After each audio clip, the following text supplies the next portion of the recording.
and his 1976 Corvette Stingray. Mike, there's two people in this car. So I think the passenger has already bought a ride. Has he? And he gets to do what, 500 jobs from over there to here? Congratulations, pay the money. So Fantastic. you've already bought a ride in this car? Yeah. I mean, you know, my dad bought me a Model 1 when I was like sort of 6 or something. And ever since then, I've like just loved Corvettes. You know, I saw the opportunity to go in, didn't hold up for a second, got my wallet straight out there, put down the 30 quid. Good man. So £30. Have you been out yet? No, we haven't been out with it. So you're about to go out afterwards? Just to go out, yeah. And what is it you're expecting the car to drive like? Reasonably well. I mean, you know, as with all old cars, it might be a bit bumpy, but it's less of a ride, it's more just the character and the V8 in the front. You know, you couldn't ask for more than that, in my opinion. Exactly. Listen, this is going to save you, that 30 quid is better than having a £13 tattoo as you get into your midlife, right? This car is going to give you the thrill ride of your life. And why? Because it's 19% that car, fiberglass, it's lightweight, it's got a massive 327 V8 engine up front. It is driven to the rear wheels, it's absolutely wonderful, that car. This is My head is because there's 123 cars. Yeah, it's a lot of cars. And it depends which end of the telescope you want to come Let's have a standard car, normal car. There is a very, I'll give you two then. There is a very special 73 Corniche. I'm not a particular fan of Rolls-Royce Corniches, but this is a chrome bumper model, which is very rare. Lovely. They used to take 6 months to build these things back in the day, believe it or not. I was told by the ex-chairman of Rolls-Royce yesterday. 6 months to build each car by hand. So there's very few of them about. And it's a chrome bumper model, and it's a very low mileage, and it's in the sort of the old 70s gold metallic, which just suits the car down to the ground with a black hood. And that's caught my eye. I don't know why it's caught my eye, but it has caught my eye. I think it's a standout car because it's standout condition, it's very rare, and whatever it makes here, it'll be a fraction in relative terms to what it costs. Now, we have to talk about that because these guys don't know. We were just listening to David on the, I say it like he's a mate of mine, David, to David Bowen. You met him? I did, yeah, only the once, and I never got to play the drums for him or anything like that, but I was playing at the Phoenix Festival near to Stratford in 1997, and a band called Orbital was playing after us, and David Bowie was making a special guest appearance singing with Orbital. So we kind of sheepishly asked, can we get a photo? And David Bowie came over. He was like, yeah, no problem. Really lovely, down-to-earth bloke. He was absolutely fine. He didn't mind everybody sort of like crowding around and getting the photos. He was absolutely great. He was waving to everybody, all through the evening while he was walking about. He didn't want to be sort of, just isolated. He was talking to everyone. Because of course this is a car show. Let's take for granted that you guys are car fans. That's why you're here. But what a lot of people don't realise is that genuinely we have a rock star amongst our presence. Well, I'd hardly call myself a rock star, but I mean, what qualifies as a rock star? Have you got sort of decades of missing memory? I don't know. From substance abuse? What decade are we in at the moment? Then probably yes. No, genuinely, Fuzz is in a band. Can you tell us a bit about your music history before we talk about cars? I've been in bands for, ever since I was 12 years old. So in fact, 65 years.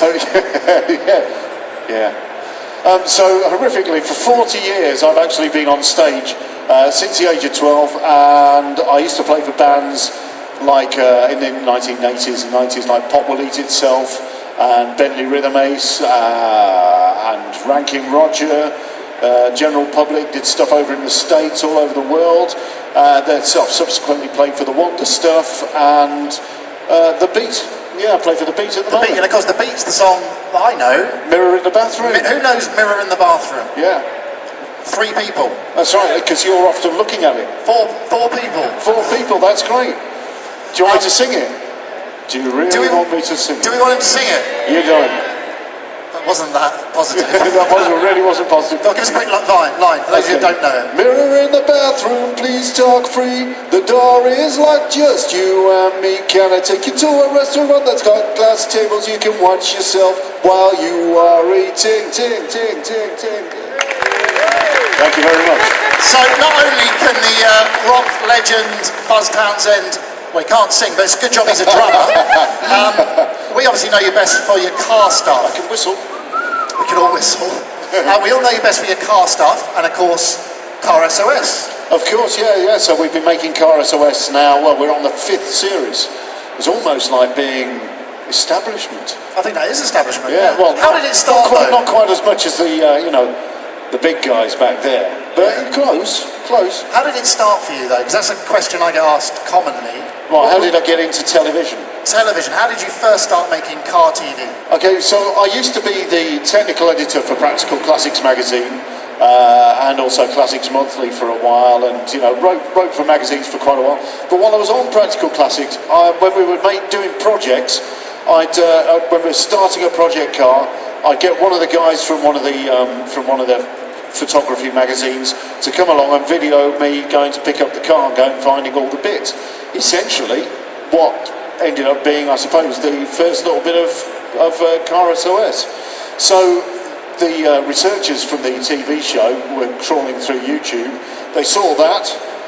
They got in touch with Practical Classics, who gave them my number, and I just got a phone call. Simple as that. I was screen tested at my workshop, and they said, "Okay, well, we'd like, could you actually also do the work here? And would you guys do it?" And I was like, yeah. So, and the rest is history. Happy days. Yeah. And what was it like from when you first started? Because I know what telly's like now. Now 5 series in, anything you do differently? What advice would you give to some young people out there that are thinking of doing the same thing? Okay, so to get onto television, really, what you need to do is, first of all, put yourself out there. So start your own YouTube channel, do regular updates, sort of promote it widely, but also do good stuff around wherever you are, wherever you live. So be at events, be they big or small. The more that people get to see you around and hear what you're doing, the more you'll establish yourself. So long if you've got a big, solid fan base, or just a lot of people watching what you're doing, then it's going to be an awful lot easier. You're going to be more visible, and people will then start picking up on you from TV channels and the like. It might start off with little local ones, but who knows? The nationals can go from there as well. And of course, it starts with passion. You genuinely are a big car fan. I am, yeah. Well, I've had so many cars go through my hands, I've lost count. I absolutely adore classic cars, and in fact, when I'm driving a modern car, it's not a journey. It's just like an inconvenience. But a classic car, getting in it from the word go, getting in, driving somewhere, every little bit of it is an event. And if you get to your destination and you're disappointed because you've already arrived, then that's really what it's about. That's what I feel when I'm driving with classic cars. It didn't start with cars though for you. I don't know if a lot of people know this, but Fuzz cut his teeth as a bus mechanic. I did. I used to be a bus mechanic for the West Midlands Passenger Transport Executive. It sounds awfully posh. It does, yeah. Well, it's just corporation buses. So, any bus fans out here? Come on, there must be some bus fans. No, there's one. Anybody? Look over there. Anybody remember the Wumpty? Yeah, no. So, holy grail of bus, if somebody who said, a holy grail of buses. Do you want to know my favourite bus? I want to know of all time. If you had that phone call. Hi, I've just opened up a barn and I found. For me, it would be obviously a car, but okay. Well, the one bus that I would like to suddenly exist again is Walsall Corporation Daimler Fleet Line number 1, West Midlands PTE Fleet number 1L. See, the reason why it had an L put after it was because West Midlands inherited buses from Birmingham, but also from Walsall and West Bromwich and Wolverhampton. And the Walsall, West Bromwich and Wolverhampton ones, they all had similar numbers. So instead of renumbering them all, they just put the last letter of the town because they all began with W. This is interesting stuff. Anyway, bus number 1L, registration number 1UDH, was a 1962 Daimler Fleet Line CRG 6LX, that's commercial rear Gardner 6LX, the Gardner is a 6LX engine, with especially short 25'7" long body and very unusual looking little bus. It's the shortest rear engine double decker ever built. Thank you for coming here, thank you for being here on the live stage. at this time, 12:30 on Saturday. This is the highlight, literally the highlight. This is my career, goes like that, and pinnacles and troughs and falls. This is the pinnacle. This is the moment that I dream of and I think about every single year. I can't wait for this moment, because this is a chance we get, not only me, but we get to experience a true, utter, walk-in, bona fide legend. And there ain't that many of them. So Stirling Moss, OBE, arguably is the greatest racing driver of all time. There's so many notes about the guy, I could stand it all day and talk about it. But, you know, some of the standout things, he won an epic 1,000-mile Mille road race in a Mercedes-Benz 300 SLR at an astonishing average speed, remember average speed, of 97.96 miles an hour on public roads, all the way to Italy. We've interviewed him about that in the past. He talks about doing 170 miles an hour with oil spilling out of the engine. Can you imagine what that must have been like in 1956? It must have been incredible. But I can stand here waxing lyrical all day. Who wants to meet him? Oh, I think he's going to want to hear a bit louder than that. Who wants to really meet Sir Stirling Moss? Ladies and gentlemen, I think really we should be upstanding for the one and only Sir Stirling Moss! What? We're at the front. How are you doing, boys? Okay, we're at the front of the live show. We're watching Sir Moss. Okay, I'll call you in a minute. Remember that, Sir Stirling? Standing ovation. This is a live show. Quite rightly so. Yeah, in the corner. So, I was a lot younger then. you was a lot younger then, but you're not wearing bad now. I say to you, the last 2 years, not only me, a lot of other people, we love the beard. The beard has sort of knocked years off of you. Oh, thank you very much. It knocks a couple of minutes off when I get up in the morning too. Has it made you go faster? I'm trying to. Anything to make this man go faster, grow a beard, you don't have to shave in the morning. So Stirling, we could sit here and talk about this illustrious career of yours like we do every year, but actually you're championing the best of British at the moment for 2017. That's British cars, British Grand Prix, British drivers. It's 60 years since you and Tony Brooks won, and that's why you're championing it. So I think me and the rest of these guys would love to know some questions, which are, what do you think are the best British cars? Do you mean racing car or Yeah, road car? yeah, let's have racing cars. This racing car. That van wall, that was nice, wasn't it? Yeah, but that's a long time ago. So you're it could be any time, could be today. I mean, well, it's certainly in my day probably the Cooper, because the Cooper was so easy, it was flexible, it was wide, it was really easy to drive, and a super car. Wonderful. Nice little Cooper. Who remembers those? I do, very fondly. The van wall, I must say, was a beautiful looking car, but it was a bit of a bastard to handle. It wasn't a cup of tea, you know. It looked fast, it was, but it wasn't easy. I mean, there's also, you could say today, almost every Formula One car currently, they're all made in England, aren't they? Yeah. So you could almost say, even if it's got a Mercedes badge on it, which is currently the fastest race car in the world, it's still a British car, isn't it, in a sense? Yes, it is. Oh, absolutely. We claim that. I mean, the crowds get a bit worried.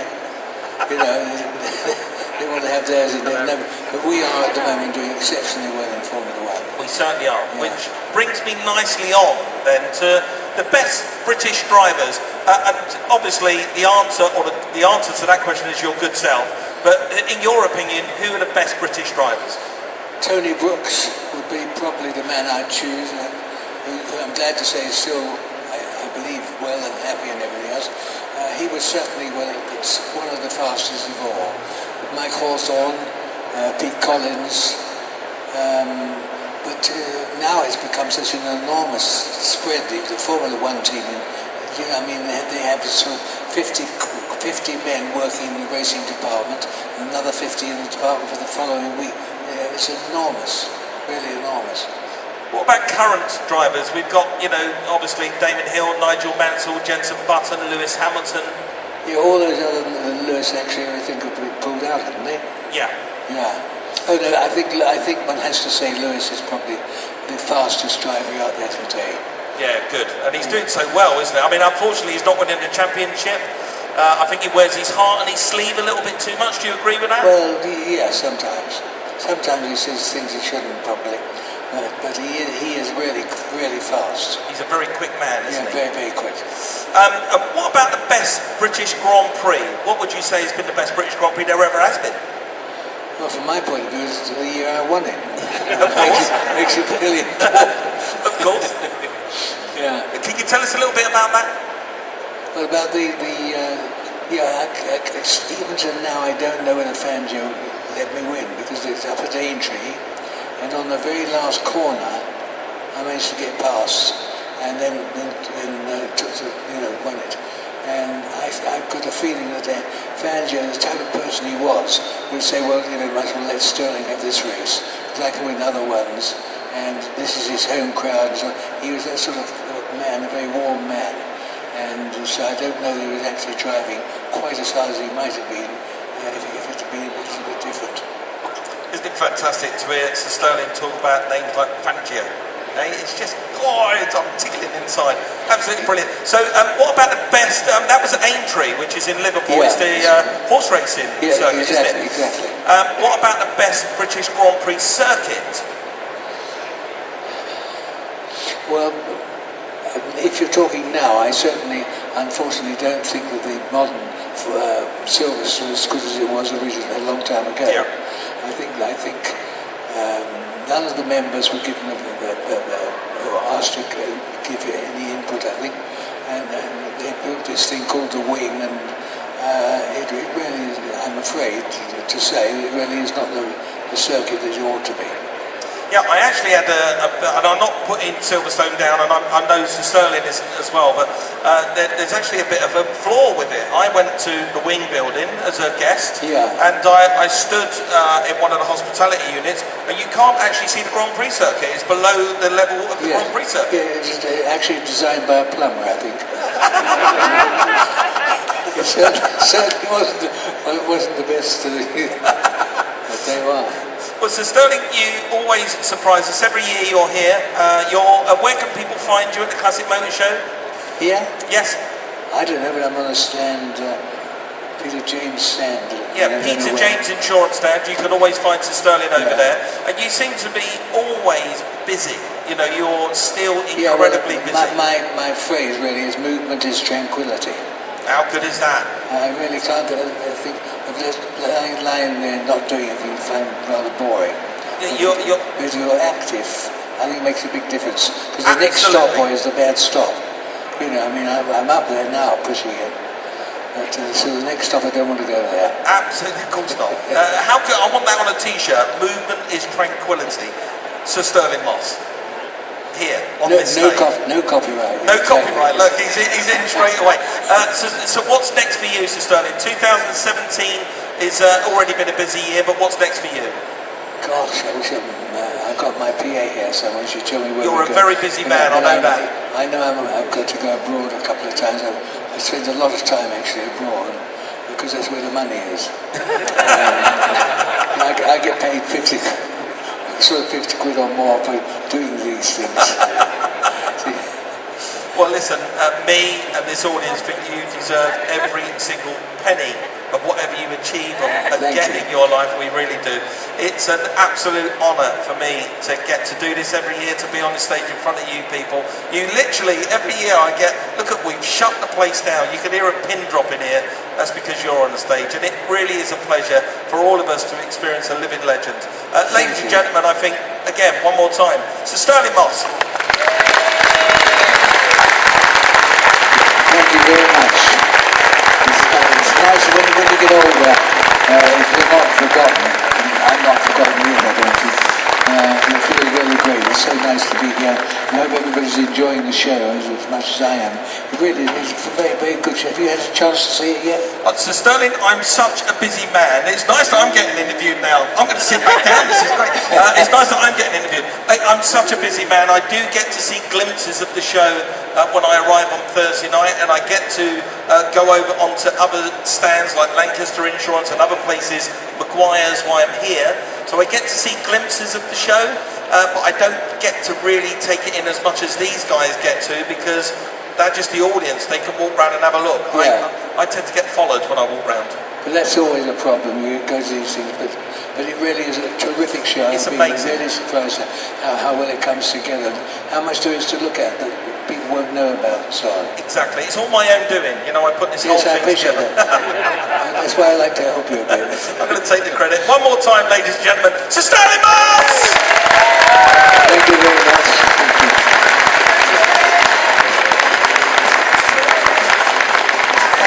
Fantastic. Now me and Ant. It's another best part of the day for us, because guess what we're going to be talking about? Have a guess. Our own Football. cars. Not Hey! football and cake. Football, cake and cars. Our own cars. We're talking gonna- about our own cars. Right, so me and Ant have built up quite a collection over the years. Ed's got a collection of cars. Lots of people have collections of cars. So we want to talk about those and tell you why we went for these particular models. Ant's got something really cool to reveal in just a moment. It does mean some of you are going to have to stand up and walk over to the wall. But we have got something to reveal in a minute. It's absolutely wonderful. And I'm going to be revealing my very own restoration project, my Citroen SM, right here on the stage. I'm very excited to see what it looks like under these lights. Okay, so before we do it though, we have got another star here. You do know that. This section is called Star Cars, and we've got a star wandering around that a lot of people seem to know and love.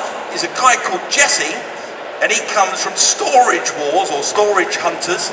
Or something else. Something with the else. storage in the But name. he's got another show as well, which is on Quest. It's really popular. It's called British Treasure, American Gold. Basically, he comes over here, nicks all our stuff, takes it back to America and flogs it for a profit. Who wants to meet him? Of course you do. Ladies and gentlemen, please welcome on stage Mr. Jesse McClure! Anti-star car. This guy is a little bit outrageous. If he swears and expletives, I apologise. This is Sarah, by the way. She's our sign.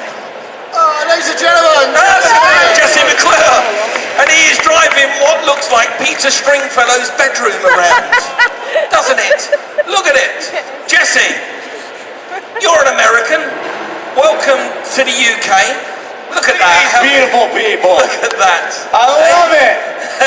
Did you just say I was on Storage Wars? Shame on you. Storage Hunters. Thank you, Mike. Storage I appreciate that. Hunters. Yes. I appreciate that. So Jesse, just tell us a little bit about your star car. So, this, ladies and gentlemen, is my beautiful black girlfriend, Lily. She's a 1978 Pontiac Trans Am, 3,800 pounds, or 1,800 kilos, if you will, me included, of pure bliss. And it gets me from A to B. Look, this is clearly the dirtiest car in the entire show. But this is my work car. I mean, yesterday I drove it to Tesco, got myself some toilet paper and Haribo. I mean, that's what I do. So I ain't faking it. This is my car. This is the car I drive in my brand new show. So you're seeing a real show car. Tell us a little bit about your show. Yeah, so this is British Treasure, American Gold. It's kind of, if you've ever seen American Pickers, so it's kind of like American Pickers UK and Jackass put together. So it's a bit of a laugh, if you will. So, you know, where if you call Top Gear a car review show, you're calling British Treasure, American don't, Gold by an the way. antique show. Exactly. So yeah, it's crazy. Well, I've looked at it. It's fantastic. It's great fun. You're a fantastic character. Thank you very so, much. Lily has got you've got odd-coloured shoes on. Amazingly cool shoes. They are. Do at you not look in the mirror when you Look leave at that. the house in the morning to see what you Look look at like? It just looks They wrong. kind of match the seats though. They kind of do match the seats. They're exactly I the same. even got my own Jessie doll that's got the same type of shoes. You got a Jessie Check doll. that out. Yeah. Come on, let's have a look at that. Fantastic. Let's The Jessie put that doll. out there. Look at that. Who wants a Jessie doll? Yes, there you go. Have one. Sorry, Jessie. Gone. Okay then. There you go. Is it reliable though? Is this Yeah. a reliable car? No, not at all. Is it economical then? No, not at all. What is the economy? It doesn't matter because it's just awesome. That's all that matters. You're gonna look super cool. You can do cool stuff. You can Oh gosh. look at that. You're surfing on your car. Look at I that. just heard in my ear How Andrew do you shout sign health and language safety. awesome? How do you sign language awesome? Andrew, you tell him. Awesome. That's it. Awesome. Awesome. That's fantastic. I like that. That's very good. Well, listen, Jesse is going to raise some money for Sporting Bears, for that charity that gives all its money to children's charities. Because Jesse here is a wonderful man. He's one of life's good people. He's going to give up his time. He's going to give up his celebrity status. He's going to give up his car, and he's going to take somebody on a 10-mile blast right now, right this minute, around Birmingham. And all you got to do is put your hands in the air and bid for it. And every single penny, Jesse's not going to put any money in the gas tank for himself. Well, he is. Well, he is, yeah, but he's going to spend that money himself. Every single penny is going to go for these children's charities. Who would like to go for a ride right now with Jesse? You. Well, you're going to be a great starting point. Watch this. Do you want to give me £10? I'm looking for £20. I've got 20, I'm looking for 30. 30 I'm looking for 40. I've got £30, I'm looking for 40, I'll sell it. £30, I'm going to sell it. It's all for charity. 40 I got, £40. Thank you. On, this isn't enough.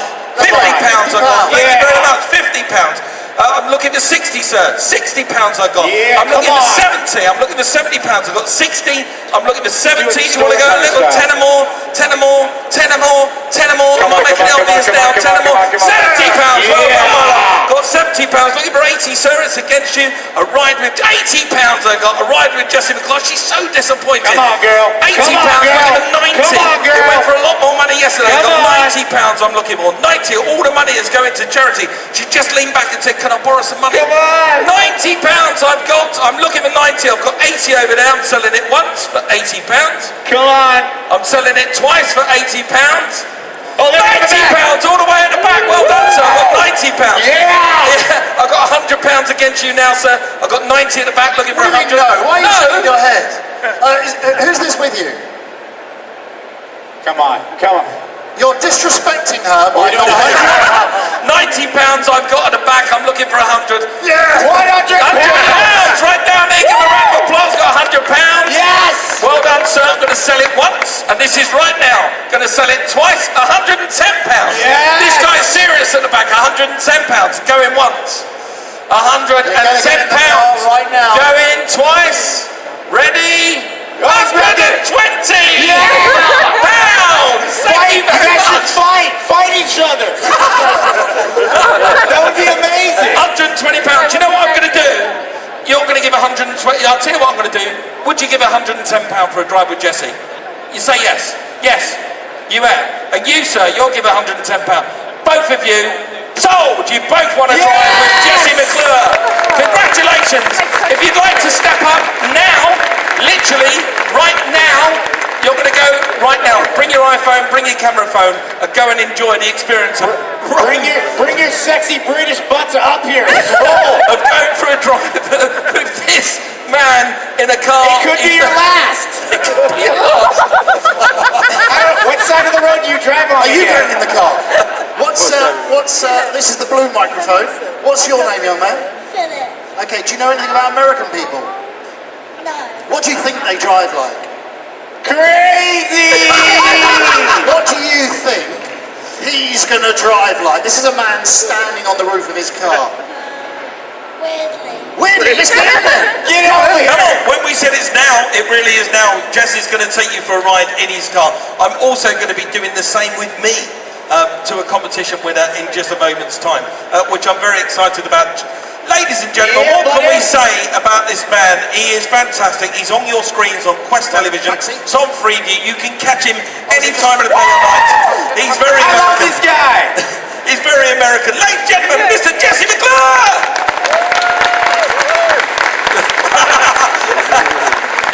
Fantastic. And he has just gone and raised £220 for the much needed Sporting Bears charity.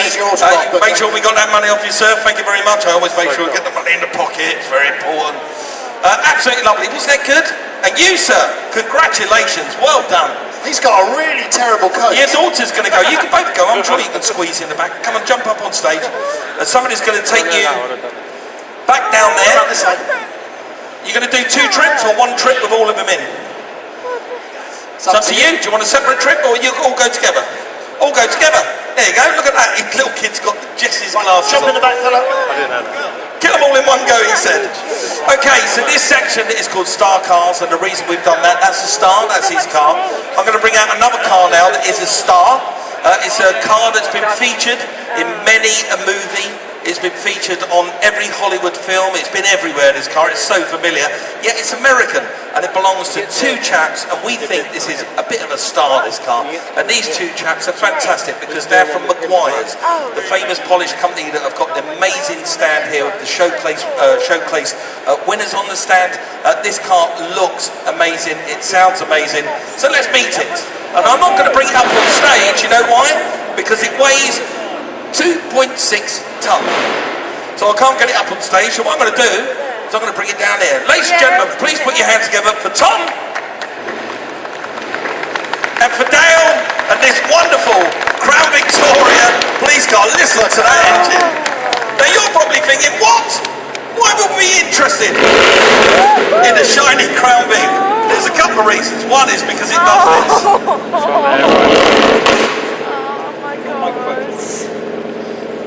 And two, because it raises, lowers, drops, rise heights, and this is a fantastic show car. Give Dale and Tom a big round of applause.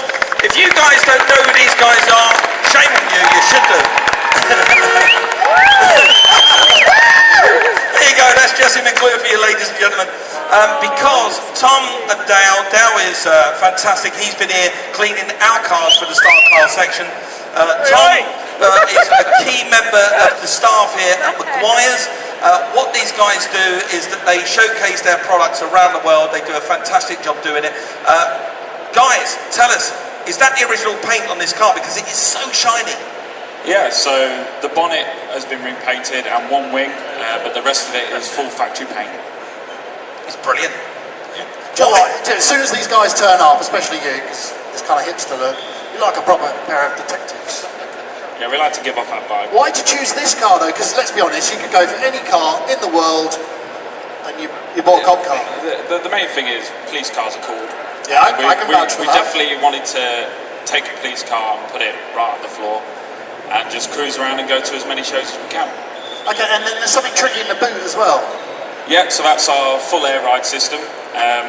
There's not an off-the-shelf kit for this car, so it had to be fully custom made in California. Have you seen it here? Yeah, it's And brilliant, then isn't it? Can the camera come over here? Okay, that was great. We really worked that one out well. Wow, carbon fibre tanks and everything. Yeah, so we've got the carbon tanks and full Kenwood audio system.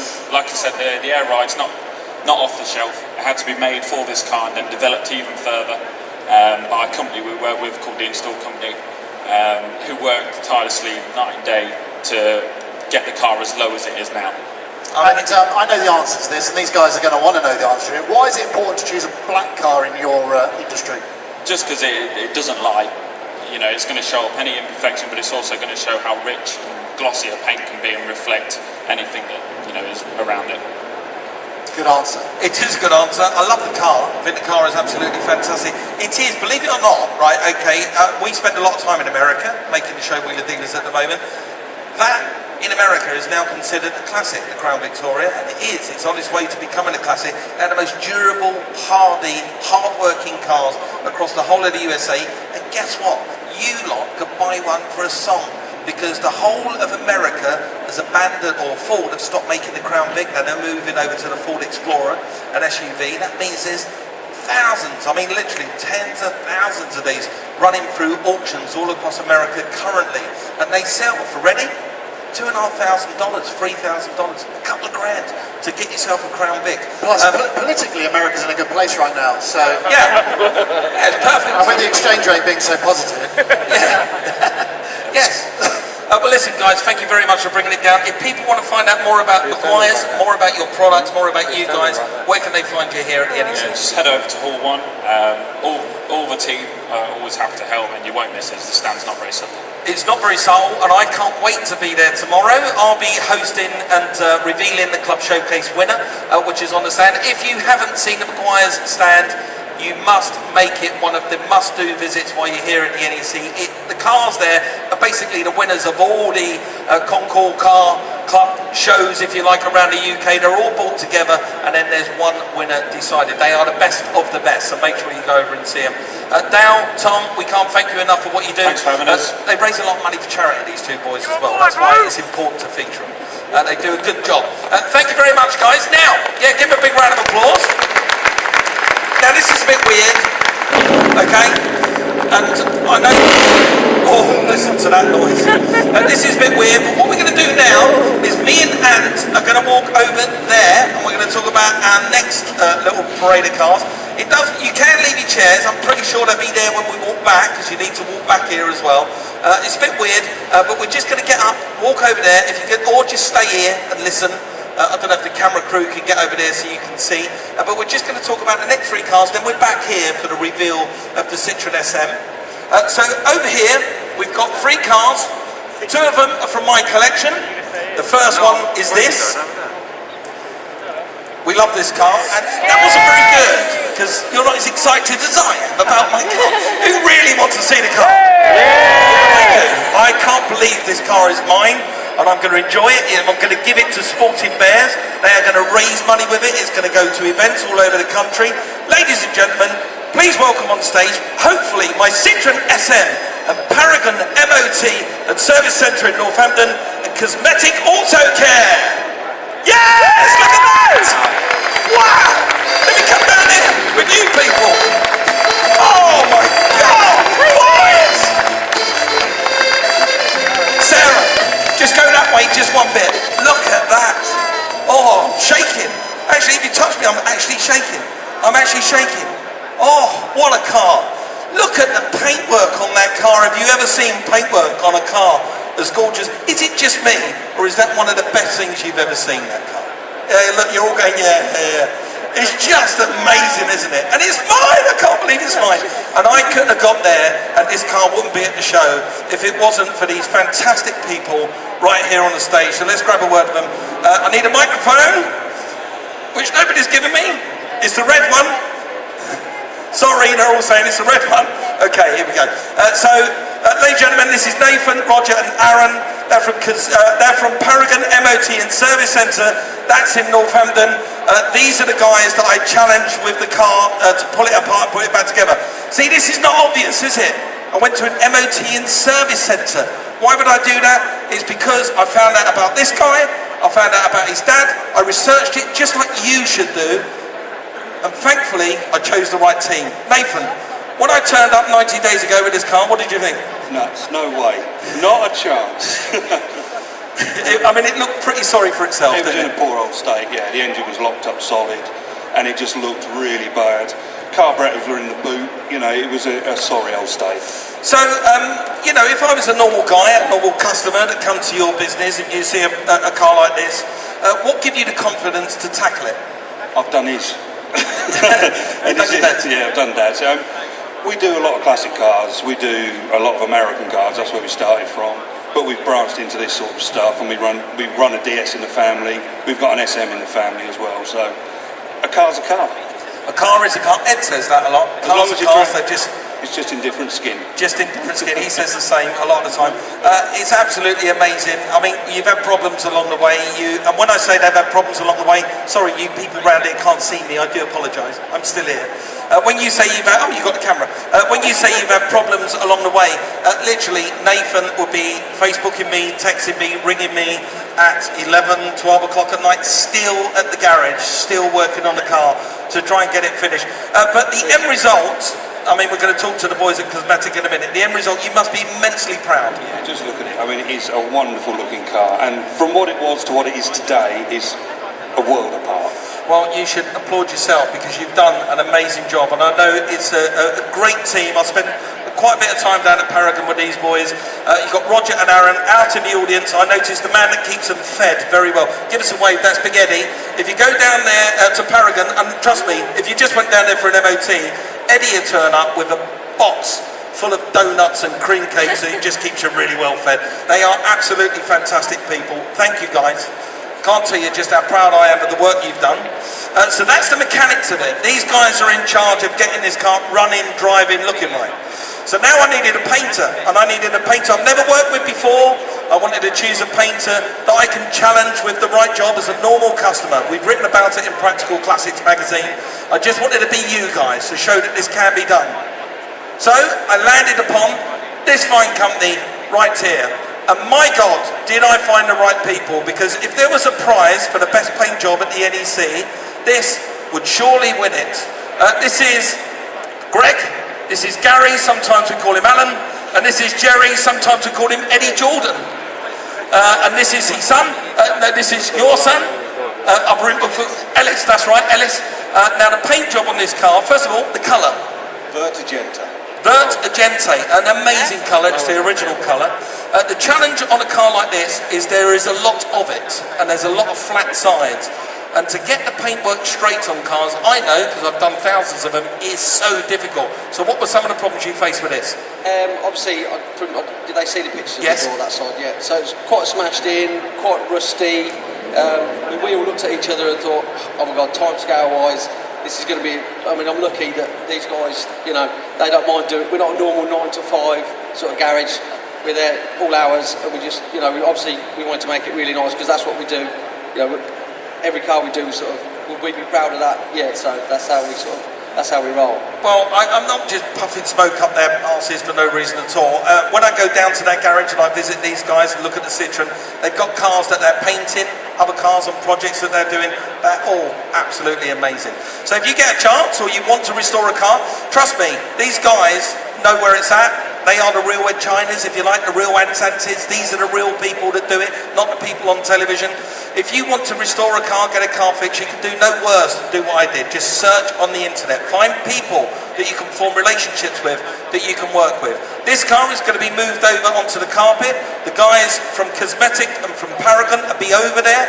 If you want to talk to them, even if you don't live in Northampton, they will guide you at the best place to go, or, you know, some advice, what to look for, how to do it, how to communicate with your restorer. And hopefully, a little bit like me, you will end up with a car that looks something like that. And I've got to tell you, that is a dream that's fulfilled for me. It will never be sold. It's always going to be in my life.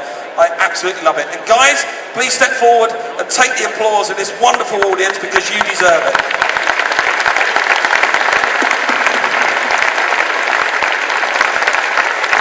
Hey, you look like a really crap boy band. No direction. Guys, thank you very much. I'm going to let you push the car down there. Now, I'll tell you why I'm going to get him to push it down there. I was going to go, I give it a prize, okay, on the internet. I gave a prize out, which was a test drive right now with my car here at the NEC. So as soon as this bit's over, I said there was a competition I run on the internet. Some lucky person had won that competition, but we didn't get the car MOT'd in time, so I can't get it out there on the road. We got it finished, got it to the show, but it's not actually legal. It's not got no tax or MOT. It's registered. But what I have got is I've got the sister car of it sitting right back there on stage. So there is going to be a person going through a drive right now in a Citroen Maserati, and I'm pleased to announce the winner. And I do know they're in the audience because I checked before we come on stage. The winner of the drive right now for half an hour with me around the streets of Birmingham is none other. Please put your hands together. I hope they're here. Joanne Whittaker. Look at that, standing right beside the stage. Joanne, hello darling. How are you? Congratulations. So you got the question right. I noticed that you just cut and pasted it off of Wikipedia. But, you know, that's the luck of the draw. There was loads of answers to the question. There was about 3 different answers. What does SM stand for? System Maserati. But it could have been Sports Maserati, or it could have been something to do with Majestic. But it didn't matter. I took all 3 of those answers, I put them into a hat, and your name come out. So you've got a nice test drive around Birmingham right now with me, hot and sweaty, my brewer. You've got your camera, you ready? Ready. Super, we taking this good-looking man with you? Super. Ladies and gentlemen, I'm going to be back here on the stage at 2 o'clock, and we're going to be playing my famous game show, Play Your Cars Right. Make sure you're here for that. In the meantime, it's lunchtime. Enjoy the show. Go and get an expensive sandwich and a cup of coffee, and I'll see you back here at 2 o'clock. Thank you very much!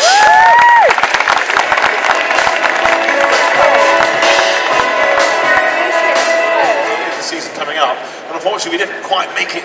start line, which is a little bit gutting, but one day. Yes, one day we will get to the start line, but we will see that coming up in this next run of shows. We never managed to get there, but there's some other people that did manage to get there to the starting line of a rally, and we can't wait to introduce you to them. We had them on stage yesterday, and they are fabulous, fabulous people. So who wants to meet them? Yes. Should we tease them with a little video? Let's tease them with a nice little bit of video. This is Paris. My back. I wish they'd shut that bloody noise up. Yes, this is what happens on the Peking to Paris rally. 9,000 miles from the Great Wall of China all the way to Paris. Look at that. Yeah, they're very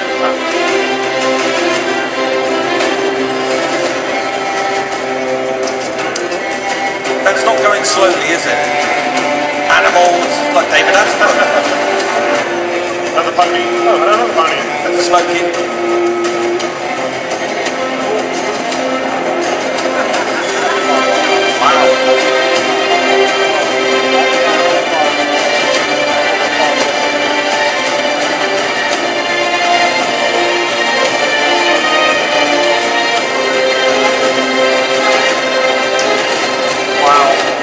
Wow, indeed. That's what the 2016 Peking to Paris rally looked like. It's a heroic adventure. It really is a test of man, machine, endurance, patience, and you need to have patience to do this. It takes 2 years to get to the start line. So let's be some people who have done some amazing things in their life, and we're very privileged to have him here, all the way from Malaysia. Ladies and gentlemen, please welcome Sia, and he's escorted by two wonderful young ladies, and it is beautiful Tina and lovely Bronwyn. Ladies, welcome. Join us on the stage. There you go. All right, up there. There you go. Now, why this is important, and sometimes I'm going to stand during this because I've really put my back out. Why this is important is because I'm going to start with Sia, okay, to start with. So Sia has got a car right here in Hall 5. You might have seen it. It's over by those chevrons on that back wall. It's a 1930s silver Rolls Royce. It's absolutely beautiful. Gorgeous. Well, at least it was kind of gorgeous. It was. It's still gorgeous, but it was gorgeouser at one point. So Sia here with his son, navigator, set off from the Great Wall of China, from Malaysia, and off he goes to go and enjoy himself on a Peking to Paris rally until he gets to the Gobi Desert and something dramatic happens. Sia, you take over from there. Good afternoon. Yes. Well, the Rolls Royce that you may see at the end of this hall has been 2 years in preparation to take part in the Peking to Paris. To prepare that, I actually took her to cross America from Halifax to San Francisco to warm her up. And we prepared, and we were anxious to start. And when we started from the Great Wall of China, and we went through to the Gobi Desert of Mongolia, we were so happy. Brumby is the name because she started as thoroughbred Rolls Royce built in 1933, but lived all her life in Alice Springs of Australia, like a wild horse. So she was named Brumby.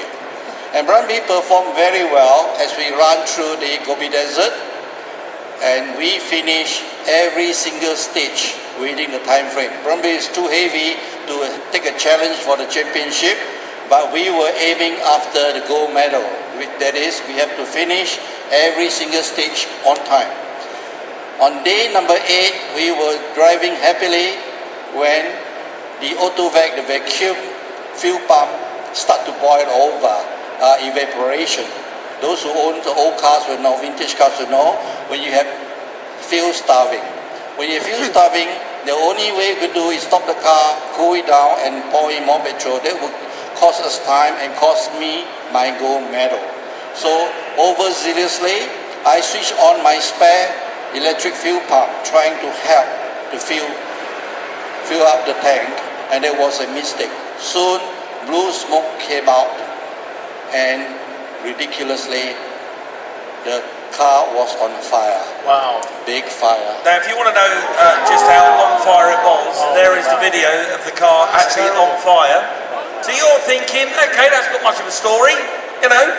Sia, got a nice Rolls Royce, went to the Great Wall of China, drove it a bit, it caught fire. But most people at this stage and people with less problems with their car, and look, it's probably on fire, will give up and go home and put their car on a trailer. That'll be the end of it. They're just gonna, that's enough, isn't it? Once your car's caught fire, it's basically enough. Your rally is over. But Sia had a different approach, which was to recover the car back to the capital city. So tell us what happened then. Well, everybody thought we were out, but no is never in my vocabulary. I never take no for an answer. So we took the car back 1,000 kilometers backward when the rally went ahead of us. We went to Ulaanbaatar, checked, make sure, and was happy to find out that the engine was not seized. Here I must compliment Rolls-Royce. They make sturdy engines despite the fire. And then we found that most damage was the electricals, and of course we don't have time to order parts from England to ship in. So what I did was I formed a team of mechanics and electricians, and with the interpreter I went through Ulaanbaatar scrap yards daily to look for wire looms, spark plug wires, including motorcycle signal lights and motorcycle reflectors, which you can still see on my Brumby today. Right? The purists, please don't faint, but that's what I need to do to keep going. So in 3 days, we managed to repair the car, and we have no chance if we were to try to follow the tough Mongolian road to catch up. So we went north into Siberia. Wow. Siberia is an unknown place. I speak 9 languages, but the only language I don't speak is Russian. And there I was with my son on ourselves chasing after the rally in Siberia. So get this in your head. So he goes back 1,000 miles, goes and gets a load of old parts from motorbikes, from wiring looms, from all bits of old cars, puts it all back together, gets the car going, so he's 1,000 miles behind already, but then the rally is carried on. The rally's left him behind, they've just carried on. So he now is in Siberia with his son on their own, no rally. Okay, that's gone, and he spent 2 weeks driving, well, basically the nuts of the car, and it took 2 weeks to catch up the rally. You finally caught it up in Russia. That must have been an amazing moment. Yes, but just before catching up, somewhere in Siberia, we hit another disaster. The original aluminum fan of Rolls-Royce was weakened by the fire. So somewhere in the middle of Siberia, the fan decided to disintegrate. The sharpener punctured the radiator, and there we were stuck. We have no language, we got no phone, we don't know what to do. So I used hand signal to hitch a ride to the nearest town, and with hand signal with the mechanic, we went through a scrapyard again, and we found this time a old Russian truck's fan that had the same diameter that ours. So what we did was we reamed the shaft, drill in holes to put in bolts and nuts, and that fan, and we welded the radiator, and that radiator and that Russian fan kept us running for the next 9,000 kilometers, and we up to here. This is Russian technology in a British traditional car. World unity. So you and Eric actually made it all the way up to the rest of the rally? Yes, we finally catch up with Kazan, and it was totally emotional. I tell you, at that point, my tears couldn't hold back. I actually cried, but it was happy tears. Well, they issue lots of awards at this rally. You know, he was chasing the gold medal, but one of the most coveted awards really now is the True Grit Award. And it goes about saying that Sia and his son, and their amazing story, won that True Grit Award. And we're so thankful that you come here today to the NEC. The last few days you bought the car here, people could see it, and what a great story. Give him a big round of applause. Well done for finishing the rally after all that. Yeah, and they finished the rally. I mean, it's just awesome. You know, you give up, think, yeah, go home, but no, there's something inside that says, no, I can do this on my own. We can buy a Russian fan, we can do it. Brilliant story. Now, these two young ladies here, that rally in Korea started a little bit earlier than that. So you were in the 1970, ready for this? This is a bit flash, and I'm so pleased to say it. 1970 London to Mexico rally. These two young ladies. Tell us about it, ladies. Well, it started at Wembley. It was the way they were showing that from 1966 when we won the World Cup, well, England won the World Cup, not New Zealand. Sort of handing over the baton to Mexico City, where the next World Cup would be. So they decided they'd have this rally around Europe, 4,500 plus miles around Europe in 5 days, followed by another 11,000 miles odd around South America and Latin America, finishing in Mexico City approximately 2 weeks before the World Cup would start.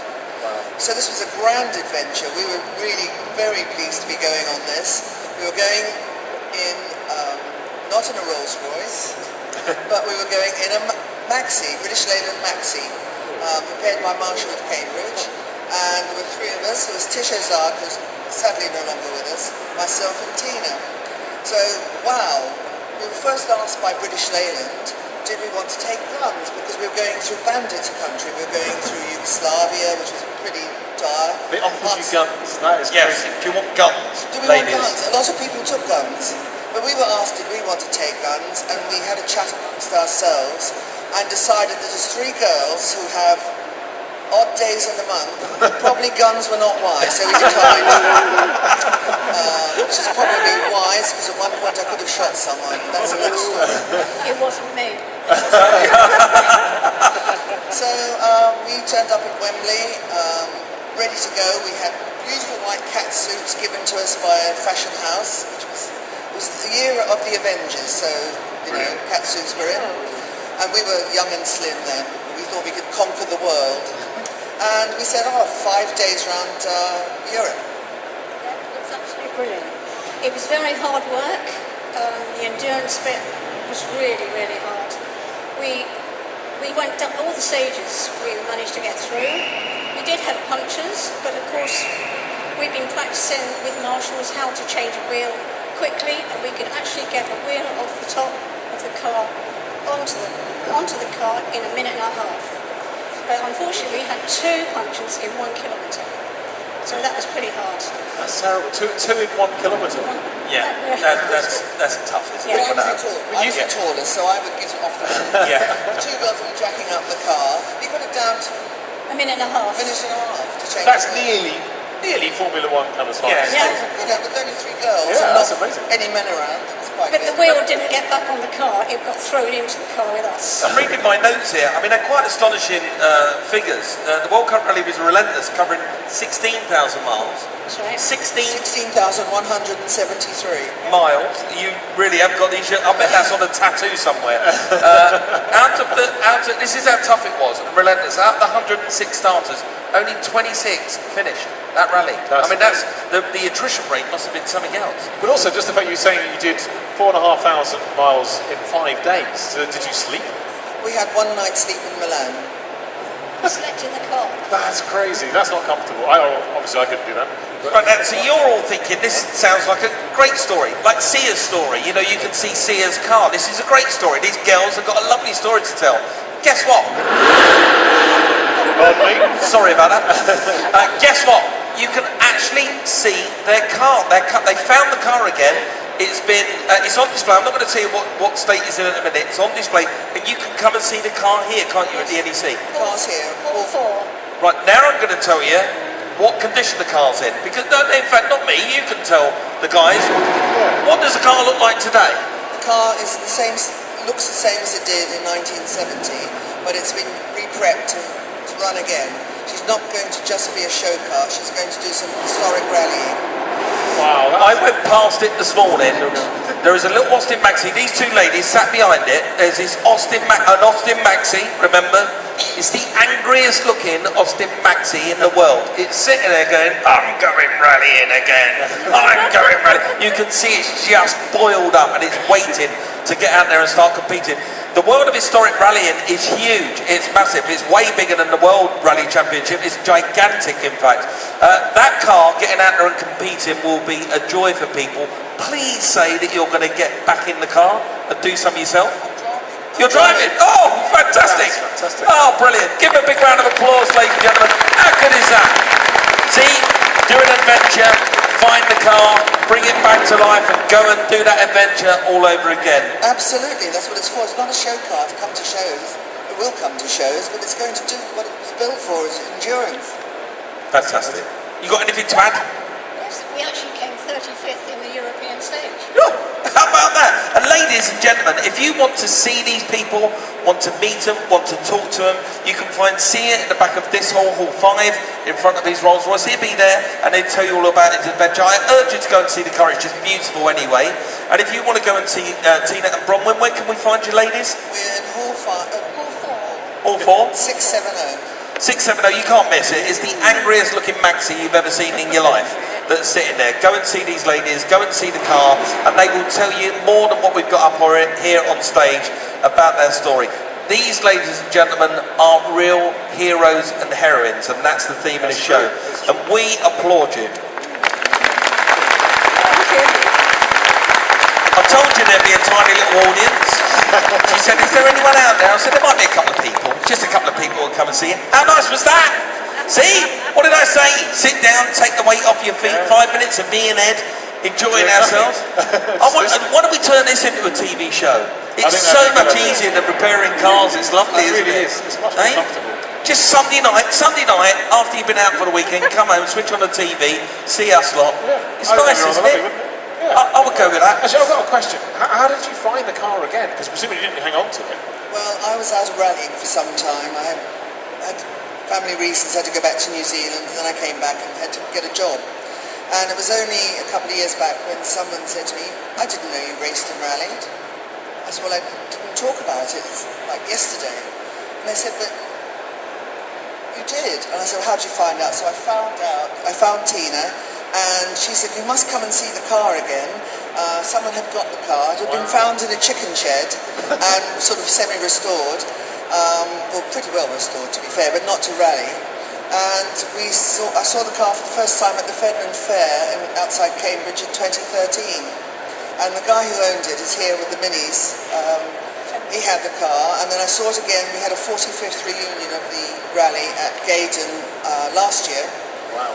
And I drove the car again, no brakes, no clutch. How do we rally? How do we drive this around Europe and America? And I was talking to Trevor, and he said, talk about rallying it again. It's a shame not to rally it. It's built to go. And anyway, I managed to buy it, and we're going to... That's brilliant. You're going to go rally it again. How good was that, ladies and gentlemen? One more time, please put your hands together for Tina, Bronwyn, Sia. Absolutely fantastic. Thank you very much for taking part this afternoon. Thank you for taking this moment to sit down, relax and enjoy what we got for you here at the Classic Motor Show. Just going to fill you in with some other stuff that's going on. Me and Ed China are off now. We've got a meet and greet. There's some competition winners, so we're going to have a meet and greet. But we'll be back here on the stage. Ant's going to be on the stage in a minute with a competition, but me and Ed will be back on the stage with Ant, Fuzz and Jessie McClure when we're doing our all-star panel of Would I Lie to You. It's great fun. Make sure you're here. That's at 4:30. So make sure you're here for that. It's really good fun. And then at 5 o'clock we're doing our autograph signing session over there at the McGuire motor stand where you can win a car. Just go over and type in a code or a combination into a safe. If you can, I'm going to give you the keys to a brand new Mini. They're in the safe. It's free. Just come over. It's got to be the right code, obviously. Yeah, it's not my date of birth. Stop asking me for my date of birth. But it might be his vital statistics. It might be, yes, which is 32. Used to be when I was 15. And go over there and see if you can win a car on the McGuire motor stand. It's been great to share this afternoon with you. Thank you very much, and we'll see you all again later. Thank you.